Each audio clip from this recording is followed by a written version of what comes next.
ఇంత పెద్ద గుంట ఇక్కడ ఎందుకు తీసారా అని అనుకుంటున్నారా? ఇక్కడ అమ్మవారు గోపురంలో కాదు, గర్భగుడిలోనూ కాదు, రైలు పట్టాల కింద ఉన్న గుహ లోపల ఉంటారు. బ్రిటిష్ కాలం నుంచే ఇక్కడ అమ్మవారికి పూజలవి జరుగుతూ ఉంటాయి.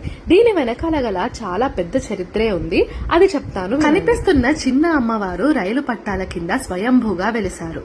ఒక రోజు లారీ డ్రైవర్ లారీ నిండా మిరియాలతో అమ్మవారి గుడి దగ్గర పక్క కాపుకొని ఫ్రెష్ అయ్యి వెళ్తుంటే అమ్మవారికి ఆకలేసి లారీ డ్రైవర్ వద్దకు వచ్చి ఆకలేస్తుంది, కొన్ని మిరియాలు పెట్టమని అడిగారట. దాంతో ఆయన లారీ నిండా ఉన్నవి మిరియాలు కాదు ధనియాలు అని చెప్పారంట.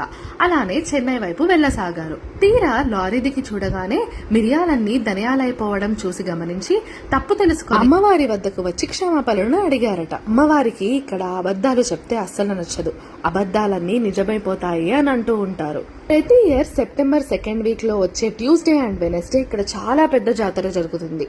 జాతర రెండో రోజు దున్నపోతుని బలిచి ఈ గుంటలో పాతిపెట్టి అమ్మవారికి ప్రసాదంగా పెడతారు. అండ్ ఆ రోజు నుంచి 7 రోజుల పాటు అమ్మవారి గుడి మూసివేస్తారు. ఆ 7 రోజుల పాటు అమ్మవారు ప్రసాదాన్ని 7 అక్క చెల్లెలతో పంచుకుంటారట. ఈ ఆలయం తిరుపతికి 10 కిలోమీటర్ల దగ్గరలో ఉన్న కరకంబడి అనే ఊర్లో అమరా హాస్పిటల్ ఆపోజిట్ లో ఉంది. ఇలాంటి అమేజింగ్ కంటెంట్ అండ్ వీడియోస్ కోసం కీప్ ఫాలోయింగ్ ప్రత్యాస్ వరల్డ్.